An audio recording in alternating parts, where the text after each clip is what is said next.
Welcome in to the Illini Inquirer podcast. It is Jeremy Werner, Kyle Tausk here with you at State Farm Center, where Illinois just wrapped up its seventh straight victory, 77-67 over the Minnesota Golden Gophers. And Kyle, you looked at me early in this game thinking, ooh, this could look like the USC game from last year at about the same time of year. And Illinois down 32-26 at one point, but the bench, big spark. Zvonimir Ivisic, season high, 18 points to go with 9 rebounds, 3 blocks, 2 steals. What a luxury off the bench. We'll talk about that. Mihailo Petrovic making an impact in this one. Only played about 6 minutes. That's 6 minutes more than he usually plays in Big Ten games. 4 points, really settled Illinois down at the end of the first half. And then a big second half. Illinois makes 8 of 14 threes to finally get some separation from a feisty Minnesota team here, Kyle. But there were some vibes of, Illinois might finally have a letdown. Did remind us a lot of that USC game. Slow start, early tip-off. The crowd's not into it. The crush isn't here. But this team, pretty talented, pretty deep, finds a way. Yeah, you just get through this one and you respond from kind of a sleepy first half where Jalen Crocker-Johnson for Minnesota hits 4 threes. It was not a sharp defensive half for Illinois. Minnesota outshoots Illinois from 3 there in that first half. Illinois 5 of 21.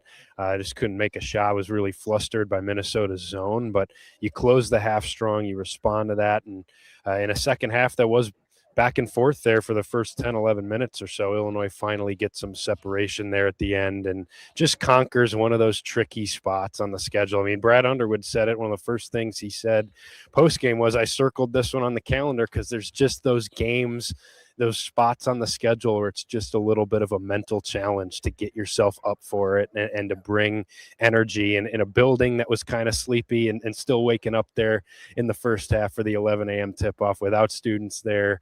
And a Minnesota team that came in and played pretty well early in the game and gave you some problems. But Illinois found a way to respond. Wasn't the cleanest game on either side of the ball, but Illinois figured some things out offensively in the second half, really started to make some shots. And it felt like when you entered halftime tied with the way that Illinois had shot it and just some of the things that had gone on there, you felt pretty good with what we've seen from this team. If they could just find a way to make some more shots in the second half and get into a little bit more of a flow offensively, they'd be able to get some separation and take care of it. And that's exactly what they did. And you said it, take care of it. Like that's just kind of what they've done. It's been a business-like last month here since that Nebraska loss. I mean, you absolutely crush Missouri, you absolutely crush Rutgers, but most games in the Big Ten aren't going to be that, Kyle. Even with the Big Ten probably weaker in the bottom half than we've seen in quite some time. So if they play this way against Purdue, they're going to lose. If they play this way at Nebraska or at Michigan State, they're going to lose. But still, to respond to a bad start and to take care of business and really for your talent and depth to shine. This is what Big Ten title contenders do, is just they find a way to respond and they just have enough players that if, I didn't think for most of the game Katon Waggler had his A game. Colin Boswell certainly didn't have his A game. Andrei Stojakovic didn't. Tomislav Ivisic and David Mirkovic at times didn't have their A game. But you have Zvonimir Ivisic and Mihailo Petrovic to go to. So that's what makes these winning teams, is that depth, the ability to counterpunch, and they got a lot of veterans that know how to respond. So it hasn't always been the sexiest during a 7-game winning streak, but what's sexy is a 7-game winning streak. No question about it. Yeah, you just keep taking care of these games. You haven't had that slip up yet. With a lot of teams in the past that have had a lot of talent and a lot of ability and have put together really good seasons have slipped up in spots like this, or have slipped up just along the way against teams that you are better than. But it's just a grind to get through these conference games, stacking them on top of another, going Sunday to Wednesday, now to Saturday back at home for an early tip. That's just a grind. It's a mental grind. But Illinois has just found ways. We haven't necessarily seen this team at their A+ level here over the last week, but you've just seen, like you said, over 40 minutes against a team like Minnesota. Your talent's just going to wear down on that team and is just going to show out at the end. You get into the second half, and Illinois just has too many answers offensively, too many shot makers. David Mirkovic pops a couple threes in the second half. Tomislav hits another big clutch one to put it away. You put it in Keaton's hands, and he makes some big shots in the second half. You just have so many different guys, not to mention the guy that I'm sure we'll get to very shortly here in Zvonimir Ivisic, who you bring off the bench and can have a game like that when your starters maybe don't have their best stuff. So you just have so much firepower, depth, talent that across a 40-minute game, I think we're seeing more times than not, really every time so far. That's one out over 40 minutes when you have more of it than the team across from you. All right, we're live on our YouTube channel. While you're there, hit that like button, subscribe to us, hit that notifications bell. Really, really helps us out, guys. So we enjoy you guys coming in and talking some ball with us. Send in those super chats. We'll get to those later on in the podcast as well. But let's start with our hits and misses, Kyle. I'll leave the floor to you, obviously, for the big hit here. Yeah, the hit of the day is Zvonimir Ivisic, who I thought had his best game as an Illini all around. He was fantastic in this game. From the second he stepped on the floor, I mean, Illinois gets off to a slow start. You go on 6-0. They did answer that with an 8-0 run, but it was just kind of a grind there the first 5 minutes. Minnesota made some shots.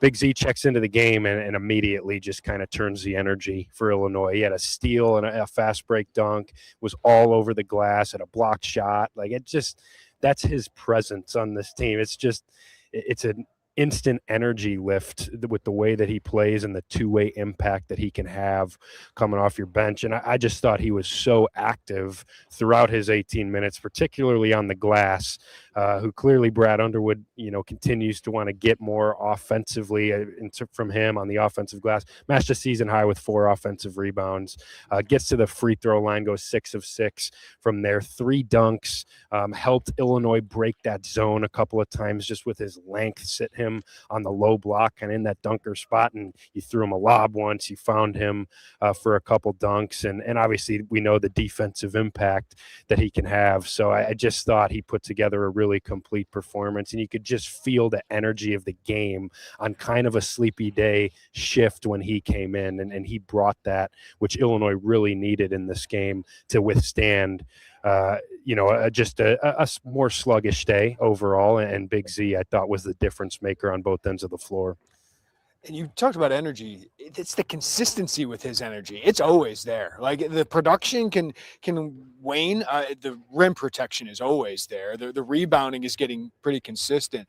But the consistency of Zvonimir and what he brings has been a surprise for me, because the hallmark of Zvonimir Ivisic was kind of inconsistency before, but what an absolute luxury. This is the kind of piece that helps you win an NCAA tournament game that you otherwise would not. I hit up Isaac Trotter a couple months ago, and Z started pretty well, but then also last week, kind of asking how many other big men are as good as him coming off the bench. And he had mentioned Arizona's backup big man, and then Eric Uribe out of UConn, who we saw, who's really, really good against Illinois. Like, he's starting for at least, I don't know, half, maybe at least 30% of other teams, but probably more than that at the high major level. I think it's more than that, clearly. Yeah. Do you think it's more than half? I think it probably is, yeah.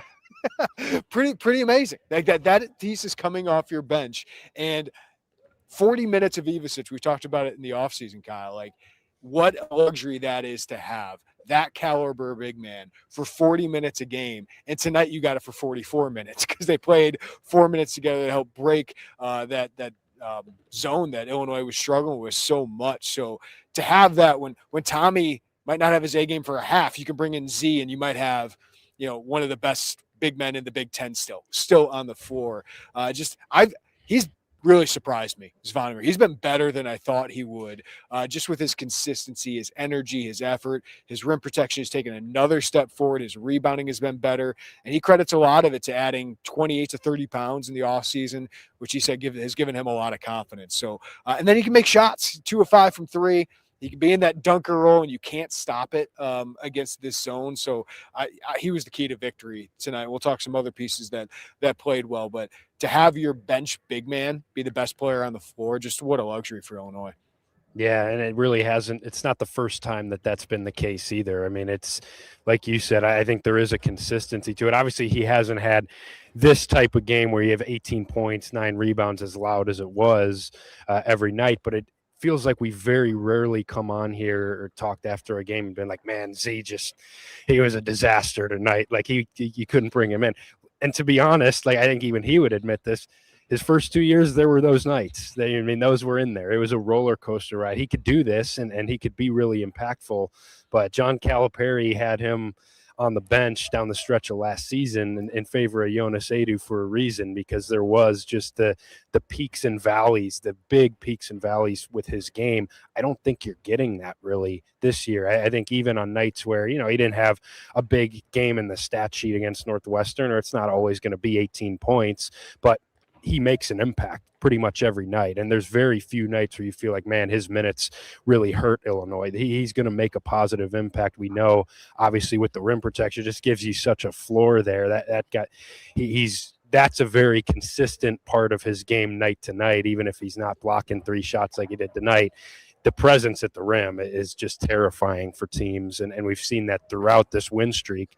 But when you can throw 18 points in the mix too, and you can throw the shooting, have him make the shots he did. So, I mean, one of the shots he got was pretty contested, but not really, because he's 7'2". Like there was a guy within a foot of him, but you can't really close out on a 7'2" shooter like that. He can get it off over just about anybody, and the rebounding was really a big part of this one as well. So yeah, it's an unbelievable luxury. I think there's probably more than half of teams. Yeah, you're right. I was underselling it.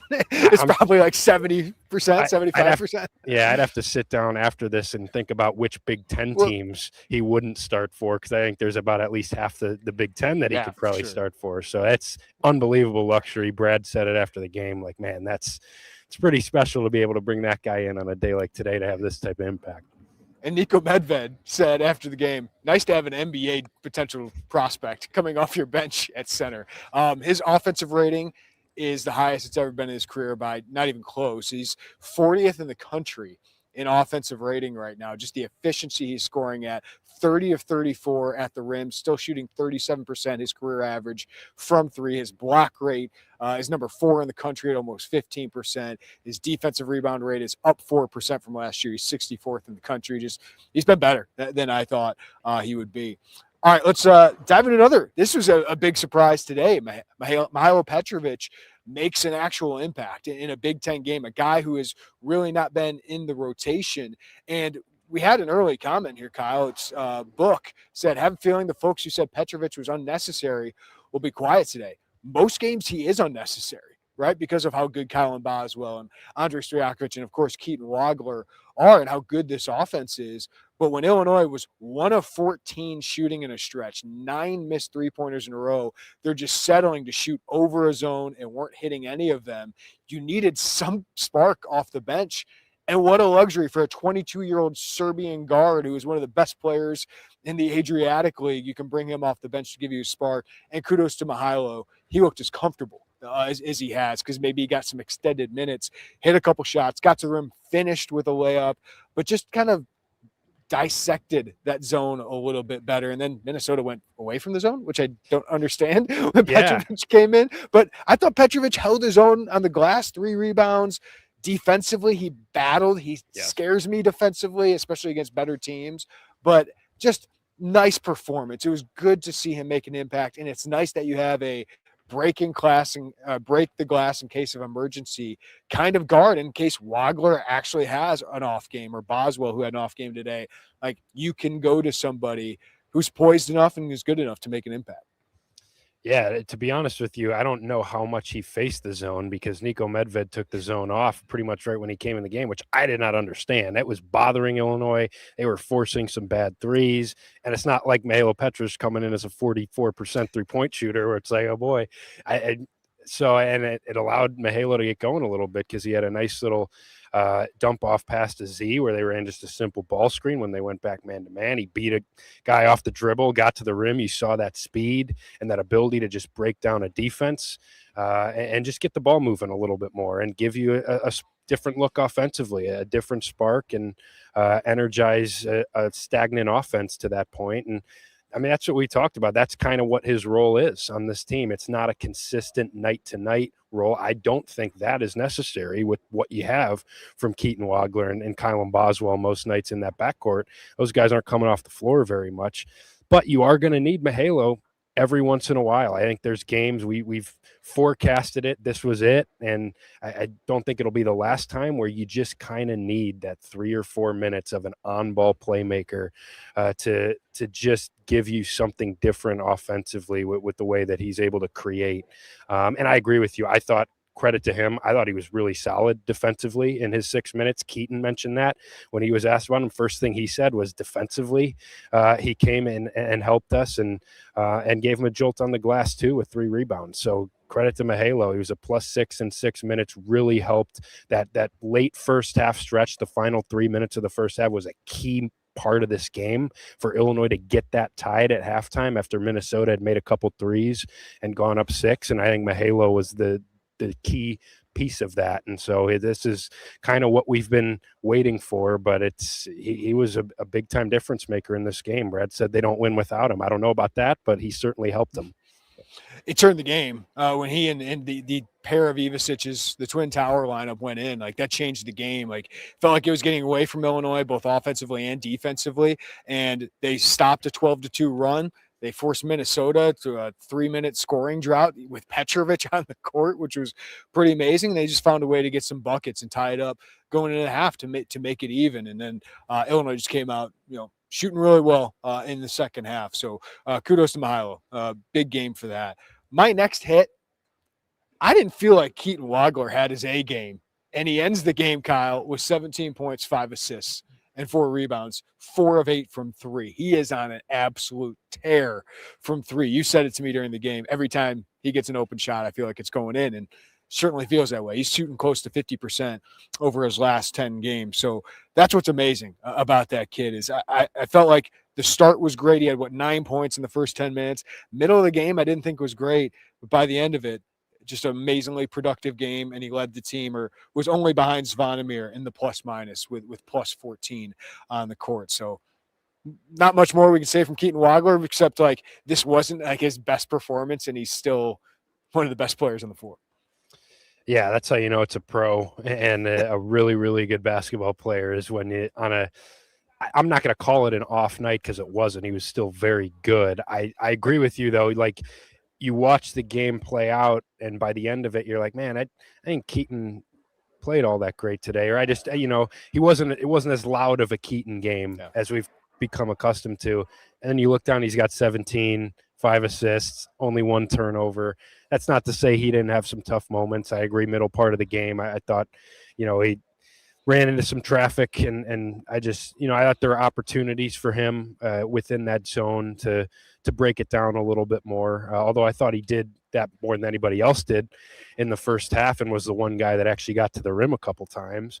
But then just in the didn't second finish half, at the rim, didn't finish in the paint. Like, there was an awkward runner. Like, he just got a little bit off in that in between game. But yeah, go ahead. Yeah, but he makes 2 threes there in the second half. One of them, Minnesota had tied the game 51-51, and he makes a heck of a shot, a pull-up 3 to put Illinois up 3, and Kylan Boswell finds him for a shot in the corner. I think that was the one. The one in the corner was the one that put Illinois up 3 midway through the second half, and then he hit another one that was kind of a dagger right after Tomislav hit one late in the second half, and that's just what he's been doing every night. It's he's making 1 or 2 of those kind of dagger threes for Illinois most nights to close out these second halves, and even on nights where it's don't feel like he has his best stuff, he's making such a consistent impact, and you still feel like late in the game, when you need to create offense, like, you have so much trust in putting the ball in his hands, and he set up Tomislav for his 3. He set up David on a pick and pop for a 3 in the second half. Like, they're really finding a rhythm with those bigs and with what they want to do offensively with running him in ball screens and allowing him to be the primary ball handler. And he's just been consistent. He's been really consistent, and tonight was this afternoon, I should say, was another example of that. Yeah. If you got any super chats, you can send those to us. Kyle, I'll hand it to you. What's another hit or a miss for you? Another hit. Let's see here. There were some, I mean, I thought Tomislav was pretty solid in this game. I didn't think it was his greatest game. I do think you want to get more consistently from him defensively. There was a couple possessions where it just has his hands down defensively where Brad's getting on him like, man, you're 7-1. But I thought he was solid in this game. Obviously, he didn't have the loud game that his brother did. But you look down 10 points, 7 rebounds, forced 28 points shots. And 16 rebounds from the Evasich boys. How many blocks? Because I thought Tommy had one, right? Affected a couple. Yeah, he didn't have one, but I thought he had a couple where he made an impact at the rim. But yeah, I think that he forced 2 shots in a row against the zone with like 2 minutes left, or you probably want to just run some more clock there. And I think that kind of ruined the shooting line. It could have been 4 or 7, ends up 4 or 9. Makes 2 threes though. Hits another clutch shot. Like he's kind of turning into a real clutch 3 maker for this team. Talked about it last game. Like even when he was struggling, these late game threes that either put a game away or just make a big impact in allowing Illinois to close. He's made these shots, and I just thought it was a solid game from him. Was active on the glass. I thought what did he have? Did he have 4 offensive rebounds as well? I thought he was getting after it there. Just had such a size advantage with Crocker Johnson at 6'8" trying to box him out. Was able to corral some offensive rebounds. So obviously wasn't the loud impact that his brother made, but I thought it was a solid Tommy game, and I think you're starting to see hopefully a more consistent version of Tomislav where that Northwestern game can really spark him. And I thought he followed it up with a steady game here tonight. Didn't make a whole lot of mistakes and just gave you a solid performance. I thought his second half was mostly sensational, except for that one possession you're talking about, kind of 2 rush shots, to kind of waste them, or he should have wasted more time on that possession. But he had 7 straight points at one point to help Illinois get the lead and then hit that huge 3. He had a nice baseline jumper. Haven't seen that a lot for him. Had a nice hook shot in the lane. It was just good to see him getting going. I'll take that every night. I'll take a 10 and 7 from him with the rest of the pieces 2 threes that are on this team. Yeah, for sure. Free throws. We've brought this up the last couple of podcasts. Northwestern was one of the few teams to have an advantage at the free throw line over Illinois. Tonight, Illinois was a plus 13 on free throws. They were 16 of 19. Minnesota only had 3 free throws. So for some defensive issues you had, letting them go off a little bit from 3, Minnesota goes 12 of 35 from 3 tonight. Kyle, you didn't foul. You didn't foul. And Mihailo Petrovic was angry at himself at the end of the first half for the second half, maybe. I don't remember. But he fouled, and I was like, no, it's fine. You only had 3 fouls in this entire half. So what a huge advantage that has been throughout this season to not foul because you're not forcing turnovers, so you're not getting those extra possessions, but you're stealing a lot of points at the free throw line. And Illinois gets the free throw line tonight, 16 of 19, led by Zvonimir, 6 of 6, Colin, 4 of 5. That's what you want to see.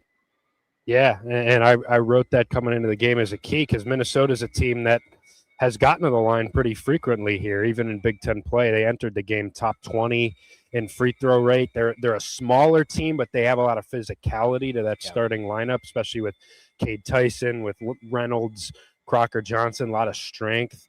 And Illinois puts them on the line 3 times, and they're for 3 free throws, fouls 9 times. I mean, it's pretty remarkable what Illinois is doing. I have to go back and look at some previous seasons in terms of this low of a free throw rate that Illinois is allowing, but 19.1%, far and away number 1 in the country in terms of Illinois preventing free throw attempts by their opponents. To have a 16-point free throw discrepancy against a Minnesota team that has won the free throw battle in most games they've played this year. It's pretty impressive. And I think Illinois is finding the right balance here where you're not being so passive where it's like, okay, we're not committing fouls, but it's also free runs to the rim, no aggression, just teams are totally comfortable against us. I think there were moments in this game where Illinois allowed some open shots, didn't have their best defensive game, but I thought it was a pretty solid defensive effort, especially in the second half. And their length is bothering teams without having to foul and be as physical and create all that contact that's awarding teams free throws. So I think they're finding the right balance of that where you're starting to make those defensive strides and you're starting to utilize the length and size you have. But, man, you're doing a heck of a job keeping guys on the floor, keeping teams off the line, and just giving yourself such a floor every game because you're winning the free throw battle by double digits. It feels like most games. They hadn't done it against Northwestern and Iowa, but you get back to it today, and that's been a key. Before Iowa, you had brought up the stat of how big that discrepancy was. That's just a big-time floor to give yourself when you can win the free throw battle that much every single game. Yeah, so Illinois in Brad Underwood's first season, they were 350th in the country in opposing free throw rate. So, of course, they had to be really aggressive, and they fouled a lot. His next year, 338th. The next closest they've been, the next best they've been in defensive foul rate is 20th. Free throw rate, I should say. Defensive free throw rate was 20th in the 1920 year. That's when they made the huge change with Kofi, went to more drop coverage. But, it's just a huge advantage every game. And during conference play, Kyle, free throw attempts, 139 to 77 right now in Illinois' favor. Free throw makes 117 to 58. They're doubling up their opponents at the foul line. So just a huge advantage for them right now. All right, what do you got? It was I'll start with the hit here. David Mirkovic is shooting the heck out of the ball from three. He continues to shoot it really well. 14 of 28 from three over his last 10 games, 50%. The rest of David's game did rebound, eight rebounds. I thought it was a roller coaster of a David game. I think it was a hit and miss of a David Mirkovic game today. The shooting was a hit. I think the rebounding was a hit. I think some of the decision-making, some of the shots in the paint. 4 turnovers. Out of control, drives, turnovers. I think there was a lot of good and bad in what David gave you today. He was very visibly frustrated for a lot of the game. I think there were some situations there where he was just a little bit out of control. And I think he thought he got fouled on a couple, but there was just some reckless takes there to the rim that didn't result in good things. There was an errant pass that he threw. But I do think that we're seeing how valuable it is to have a front court all around, because that was a question that we had coming into the season with him, was how consistently is he going to shoot the three. He is a real threat from three every single game right now, and we're starting to see that really wear on teams where you have both Evasiches, David Mirkovic, all can pick and pop, make shots. It's just so impossible to guard when those guys are all shooting it at a high level. And we saw that again in the second half, where you put Tommy in a couple pick and pops. He can make a shot, but then David makes a couple huge shots in the second half. And it's a pick your poison situation there with when you have Waggler on the ball and trying to gear up on him getting downhill too. So I think the shooting has been really important for this offense. The rest of David's game today was probably a few too many mistakes than you would have liked.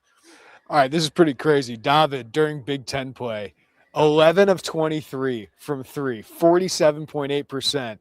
Yet from two, he is 11 of 29. He's shooting like 40% from two or under that, potentially. So he's not the driving is not working. Like, there's a lot of turnover. He's putting his head down. Teams are reaching in there and stealing the ball from him. But the three-point shooting has been massive. And part of one of my misses is Ben Hummerkaus' shooting is broke. Like, I saw him before the game.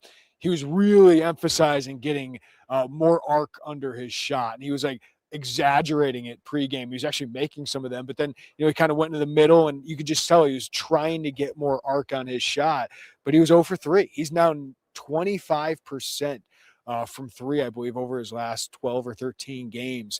He's got to be better there. Like, he's doing a lot of these other things so much better, but he's not shooting well. But in that absence, David Mirkovic has stepped up and been a better shooter than I thought he would be coming into this year. He's now shooting 37.7% from three. I thought it'd be closer to 30% than 40%. Then you have Waggler shooting 42%, Jake Davis 40%, Tommy and Z both at 37%. Oh, the twins almost have identical. It's 36.9 for Tommy, 36.8 for Zvonimir. Like, Boswell, Andre, and Hummerkaus aren't shooting all that well, Kyle, but 9 of the last 10 games, you've made double-digit threes. This team is a pretty good shooting team, even with some guys who aren't shooting it all that well. And it's all because of the front court, basically, and Waggler. Yeah, no, the front court is the driver of that. The front court's your highest volume shooters on this team, and for a reason, because you put them in so many of those on ball actions, and it's just, it's impossible for defense unless you're in a zone. Which I don't disagree with the fact that Nico Medved was in a zone for a long time. I know this team can shoot it, but I think you'd rather make some of those other perimeter guys force those guys into some tough later clock threes, which we saw in the first half. Kylan took some tougher ones. Keaton out of rhythm, later clock threes. Andre took a couple in the first half. Like if you're a opposing coach, you'd much rather have that than just Keaton, David, Tommy Z, ball screens, pick and pops. You're going to get killed across 40 minutes playing that. So, but yeah, that the front court is driving that. Rickhouse did not play in the second half, 0 minutes. Didn't get off the bench in the second half. And look, I think if he's not going to make shots or even really be a threat to make shots with what David is doing from three and everything else that he gives you with his playmaking, rebounding, like, yeah, Ben's going to lose minutes if that's going to be the case. I do think that, like you said, he's given you a lot better in other areas. I thought he gave you a lot of really good energy in the first half against Northwestern, and I think he's taken a big step forward defensively. But he does have to make threes, open looks from three. When he gets wide open, in rhythm, catch and shoot threes from the corner. Wherever it may be, like they don't look close right now. The first shot he took today was in and out, and then the next two you could just tell, like it's just so in his head right now. Those two never had a chance leaving his hand, and so you need to find a way to break him out of that. It's similar to what he went through last year, and he did end up making some shots down the stretch of the season and snapping out of it to some extent. Still, the consistency wasn't there, but if he could just make some of those open shots, if he could just be a 35, 36% three-point shooter with the steps he's taken in other areas, feel great about the role that he's given you. Feel great about it. And you just need the shooting to come along with that right now. Otherwise, you are going to see more 9-minute nights like tonight. To your point with David, he's now averaging 28 minutes a game. That's third on the team. Two of your top three guys in minutes are freshmen, Katon Waggler and David Mirkovic. Pretty amazing. All right, let's go to a miss here along with Ben. I didn't think Colin Boswell had all that great of a game here. He ended up, getting some points, got to the foul line, 9 points, 3 assists, 2 turnovers.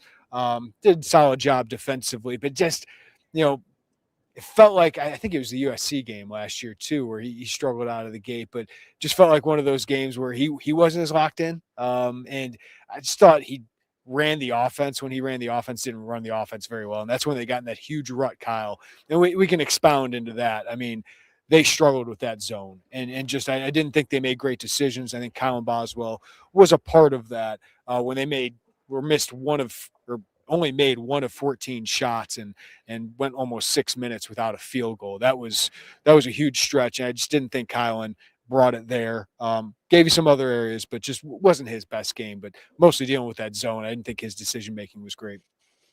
Yeah. And it wasn't only him. I thought in general, that zone just bothered him. There was just stagnant possessions where it was your two guards passing it to each other 10 times on the perimeter and just not penetrating it, not creating an advantage for yourself. They flashed their bigs to the middle of that zone, but it didn't really accomplish anything because you threw it back to the perimeter, and there just wasn't. I mean, that's not the only way to attack a zone is with that initial pass. Like, you do need those guards to attack some of those gaps a little bit more and just try to collapse it. And I didn't think Keaton or Kylan really did that. I thought it was just a lot of passive, passes not leading to much, and ultimately you look up 5 on the shot clock and somebody's forcing a shot. And I do think Kylan was a culprit of that. But it was one of those games where he didn't have quite the same energy that we've seen here recently. Just the consistency from that standpoint that we've seen over the last couple of weeks. Did think his on-ball defense was really, really good.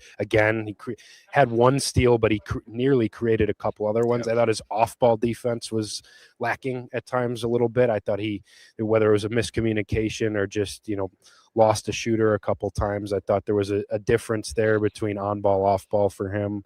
But, yeah, it just wasn't his best. And I do think, Kylan Boswell threes right now, he can make them, there, but those aren't great shots, just like Andrei Stojakovic threes aren't great shots for Illinois right now. Like you'd rather have some of these other guys taking those. Not to say Kylan shouldn't take any ever. I still trust him a lot more than Andre, but I think he forced a couple of those kind of just trying to late clock, tough situations against the zone where those are shots that you want to try and avoid more than not with him. So it's nothing concerning at all. I just think it was a day where you didn't need a whole lot from Kylan, and he didn't necessarily give you that same energy he had.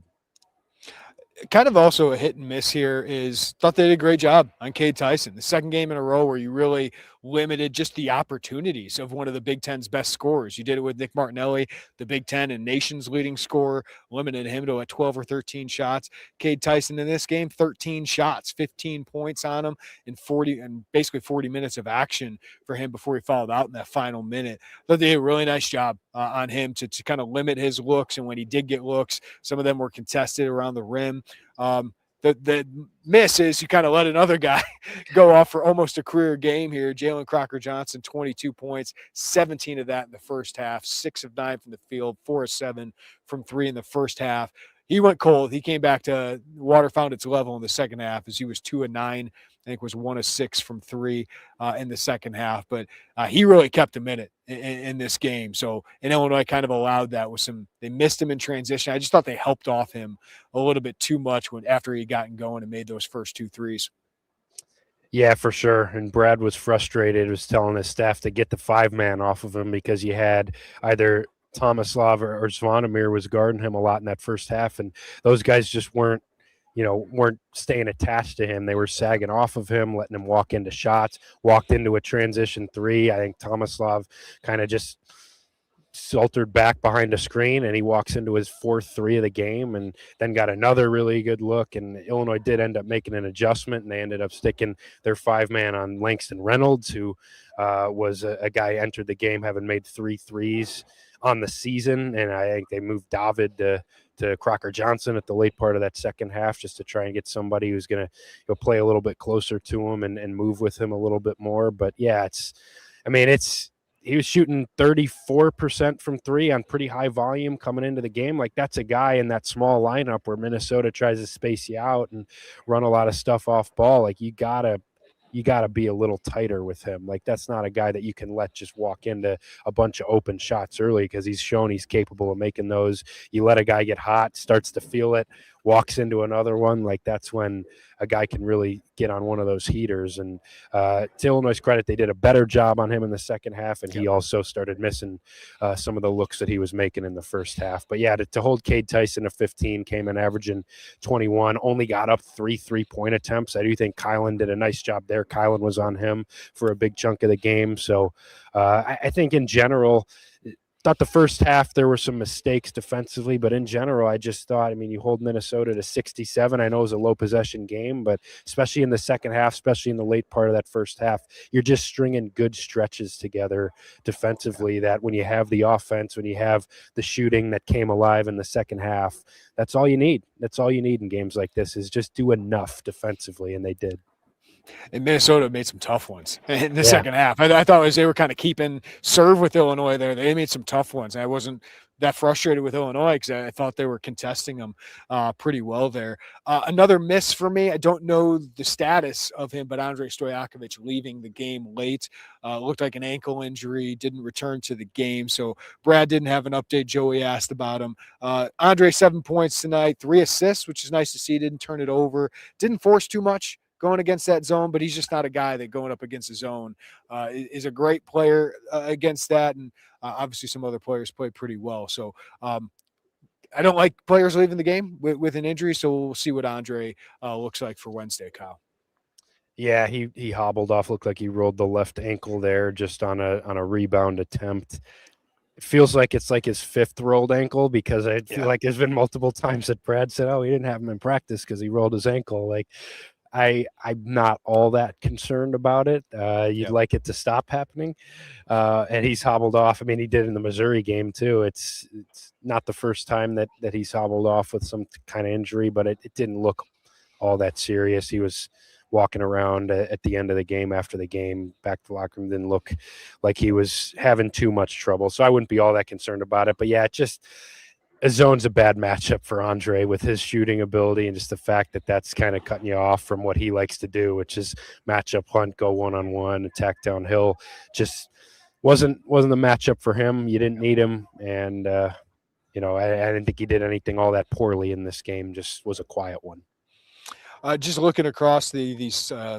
Thanks everybody for updating us. Iowa State lost today. That's their second straight loss. They were number 2 in the country coming into this week. So, yeah, to Cincinnati, 79-70. Apparently, Sincere Harris is going off, and Momcilovic had 34 points in this game, and they still lost. So that's pretty shocking. But I mean, it's way too early to be thinking about this. But why not? You're looking for a path to a 2 seed. Like, stacking wins like this allows you to dream of things like that. Iowa State kind of came into this week as in the 2 line for a lot of the experts, even though they're number 2 in the AP poll overall. So just something to monitor there. UConn barely survived against Georgetown today, 64-62. That's a bad Georgetown team. So it shows that even the great teams, title teams, can have an off night, but you just find a way to win. And Vanderbilt is losing right now to Florida by 1 point. A really good game going on in the SEC with about 6 minutes left, and Illinois could jump Vanderbilt. I mean, stacking these wins, Kyle, you got a chance to jump possibly into the top 10 or something like that. And most importantly, just avoid bad losses. And this team has done that. They've avoided bad losses because the Nebraska win or loss is not a bad loss. And I don't think it's going to be, even though it was a missed opportunity to win one at home. Yeah, it speaks to the importance of not taking for granted these wins that you're stacking, especially, I mean, obviously you have to take care of home court in a game like this. This would have been a quad 3 loss, but these road games, like there's Iowa State's going up against a Cincinnati team on the road that has struggled a lot of this year, has been really bad offensively. It's been a tough year for most of it for them. Get picked off in a Big 12 road game. It happens throughout the country. We've seen it with Illinois in the past. Illinois has not had that slip up yet. And that's not to say that it's not ever going to happen this season.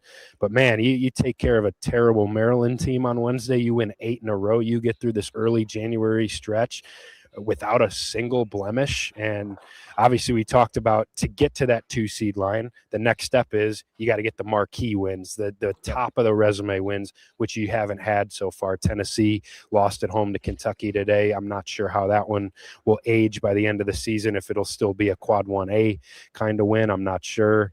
But the top 3 opponents you played, you've lost to so far. That's the next step still. Yep. But another piece of that, as we've seen throughout the country, Iowa State, whoever it is, it's not easy to have 0 blemishes when it comes to these middling teams in the conference, and every night taking care of business in the fashion that Illinois has. So it's an accomplishment what Illinois has been able to do here. You got one more to take care of, and then we see the bigger test come with Purdue. All right, we got some super chats. We'll get to those before we get out of here. Kyle, Dat Boy from Illinois, $4.99 super chat, kind of continuing this conversation. Ken Pom has Illinois underdogs in 4 upcoming games: at Purdue, at Nebraska, at Michigan State, and Michigan at home. How many of those do you need for a top 3 seed in March? Because that's a differentiator, right? You get a 3 versus 6 is a lot different most of the time from a 4 versus 5, but a 2 versus 7 is usually way different than either of those. So what do you think, Kyle? What would be your answer to that? Like, first blush, I think if you get 2 of those, that 2 quad 1A type victories, a road win like that, I think Illinois should take advantage of most of the bottom half of the Big Ten. So they get 2 of those. I think they're in the Big Ten title hunt, and I think the top 3-4 teams in the Big Ten are going to be top 3 seeds. Yeah, I mean, if you get 2 of those and you avoid the blemishes otherwise, I think your floor at that point is a 3 seed with what you'll have done. I think you could get one of those, and if you take care of pretty much every other game on the schedule, there's still going to be some quad 1s in there. Your metrics are going to be so high. Like, that's the other thing too, is the wins are the most important thing ultimately at the end of the day. Who have you beaten?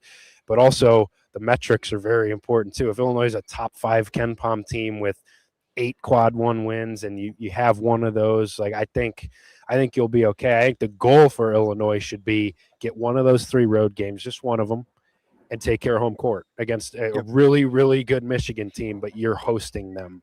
And you have to, after you already let a home game slip that would currently have been a quad 1A type of game against Nebraska, when Michigan comes to town, you have to win that marquee home game, which isn't something Illinois has done super consistently here recently. They've let some of those opportunities slip. I think if you can get 2 of those, one of the road games, take care of home. And, I'm not saying you can't lose any other game, but for the most part, you take care of those other teams that you're better than. I think you'll be setting yourself up for a top 3 seed, maybe top 2. And like you said, Big Ten title race, all this stuff, it's all in front of you if you take care of those things. Yeah, those are the only 4 games Ken Pom has Illinois as the underdog in. So that tells you about this team with a lot of road trips still left on that, including USC, UCLA, at Maryland. So but you're right, man. Maryland, pretty terrible. Pharrell Payne still injured from that brutal fall, lower leg injury, it seems like, for him. And they don't have the horses. So I know Maryland is a terror for Illinois. They've only won 3 of 12 games against Maryland under Brad Underwood, but that's one they got to take care of, Kyle. That's not a good team coming to Champaign on Wednesday. No, it isn't. Yeah, they have really struggled. I'm not sure what Payne's status is. If he hasn't played yet since he hasn't played since that December 13th. Was that fall? December 13th. Yeah, I don't think he's been. He's their best player by far. But yeah, if he's not there, man, it could be on 30 ball watch if Illinois brings their best stuff like that. It's just a really, really bad offense that just doesn't have much. David Coit, the Kansas transfer, has had a couple huge performances that have kept them afloat. He had 30 against USC, had 31 against Michigan, 41 earlier in the season against Mount St. Mary's. They have a talented freshman in Darius Adams who struggled a little bit but is capable. But you just – that's a game that I think could look similarly to Rutgers. I think that's one, look, you get out of there with a win. That's all you got to do. But talk about metrics, talk about Ken Pom, talk about the net. I think you could go for some style points against that Maryland team at home. I think you could use a 25, 30-point win there on Wednesday night if all goes your way. And I think that's doable for this team. Yeah. All right, Def, 1999 Super Chat. Thank you, Def. Been Super Chatting you and texting into Kyle and Derek at the Drive since before we even officially had him this spring that I wanted significant minutes of Tommy and Big Z together. Really happy to see some of that. We had at least 4 of it, Kyle, tonight, and it helped turn the game. I think it's a nice tool. I don't think you use it a ton, but when you have issues or when you have a zone like this, I think this is when you use that height, you use that athleticism. And to be honest with you, I thought worked pretty well defensively tonight because they just denied everything at the rim, and Illinois did a good job closing out of shooters once they were kind of stymied at the rim. So I think it's a nice thing, nice change up, just like the zone defense to throw those guys out there. I don't think it's a thing you use all the time because some teams can take advantage of it better than Minnesota can. Yeah, I think it's pretty matchup dependent, but I thought this was a pretty good matchup for it, because of the zone. I think it could be effective in that, but also because you had a non-shooting guard for Minnesota where that's what allowed it to work so well defensively is you put one of those 2 guys, it was Tomislav when they were both in, on Langston Reynolds, who's a total non-shooter, and then you let the other one kind of to sag in the paint there, and you're not all that worried about what Minnesota is going to do in terms of exploiting the lack of foot speed and bringing one of those guys out on the perimeter. So I think it's matchup dependent. You need the right matchup from a defensive standpoint to where you're not putting one of those guys, asking one of those guys to chase somebody off screens or go guard in space or go guard a big-time three-point shooter where they're pulled out on the perimeter. But I thought it was just kind of the perfect storm in this game where that worked pretty well. We've seen it just in little spurts here and there, matchup dependent. It clearly has been. I think you feel really good about having one of those guys on the floor at all times, and to have just the fact that both of those guys are the shooters that they are allows you to do it more than a traditional 2 big lineup that we've seen not work all that well for Mike Woodson and some of these other teams. Like the skill that they have allows it to work better than other double 7-foot lineups. So we'll see how much we see it going forward. I think it's probably more of a 4-minute change up than anything, but it can be an effective one. And I see some people commenting about Perez Johnson. I mean, that Michigan game, the atmosphere here is going to be unbelievable, especially if these teams continue to win at the rate that they are. Yeah. Perez Johnson Jr. is a phenomenal player. 14 points, 7 rebounds, one of the best rebounders in the country. And He's what been Michigan's a monster defensively, too, this year. If you watch the Michigan game, unbelievable. Yeah, just awesome. It's pretty amazing, Kyle, that Illinois' front court is like 1 or 2 in the country, it feels like, with Michigan, right? Like the fact that they lost that caliber of player. And I've always said, like, Mraz as a junior, senior can be an All-American candidate. They lost that caliber player, and David and Z along with Tommy. Like, it's just been that front court is so good. There are so few front courts. Michigan, UConn, right? Illinois, like Arizona. Those are Arizona, yeah. Like Illinois is in that top 5 of front courts, and they lost a guy who's one of the better players in the Big Ten. For sure. Yeah. And again, it's like Mraz right now is on Ken Palm's all Big Ten first team. Like he's having an unbelievable season. Heck of a player. I do think defensively, like that's a big loss. Offensively, though, for what Illinois wants to do, David has been fantastic. Like it's just been a perfect fit for what's made Illinois so dangerous, with the fact that David gives you the shooting and the skill and the secondary playmaking alongside your guards. Like I think both teams are very, very happy with the 4-man that they have, with Michigan, what they're getting from Mraz, with Illinois, with what they're getting from David, plus like Z, bringing in Z2 to add to that front court. I think to lose a player of that caliber, who I think is an all Big Ten caliber player, I think you're starting to see some NBA draft buzz for Mraz Johnson after this year, just because of the versatility defensively. And that's really where he's taken a ginormous leap this year, is his defensive impact for Michigan. But to lose that caliber of guy and to go out and to find 2 guys who have been unbelievably impactful for you, and to just pivot from it. And, you know, that was as unexpected of a portal entry and probably as frustrating of a portal entry as Brad Underwood's had during his tenure here, other than maybe Kofi Coburn, who ended up coming back. But to immediately go out and just pivot and to come up with the front court that you've come up with despite losing that guy, which I agree with you. If it's not a top 3 front court, it's at minimum a top 5 front court in the country. And offensively, it might be the best front court in the country. So it's pretty amazing what they've been able to build. Kofi Coburn entering the transfer portal is such an asterisk. Yeah. and like you think about, like, just forget it happened. They're like, oh, wait, you did that? Because I was so quick that he came back, but it's like, oh, yeah, that almost happened. That almost happened. Well, that'll wrap it up for us. We appreciate all you guys for joining us on the live YouTube channel. Hit that like button, subscribe, and hit the notifications bell if you're listening on podcast. Follow us, rate us, review us wherever you get your podcast. Big day for Illinois football recruiting. We saw some transfers. We saw about a dozen 2027 priorities. Joey Wagner and I will have the latest on that. We got a lot coming from that here. Kyle's got player grades. Joey's writing about Big Z. So check it all out at IlliniInquirer.com. I think it's just a couple more days. You can get that 50% off deal for our VIP membership, more than $60 of savings for your first year. But for Kyle Tausk, I'm Jeremy Werner. Everybody have a great day. Take care of each other. We'll talk to you next time right here on the Illini Inquirer podcast.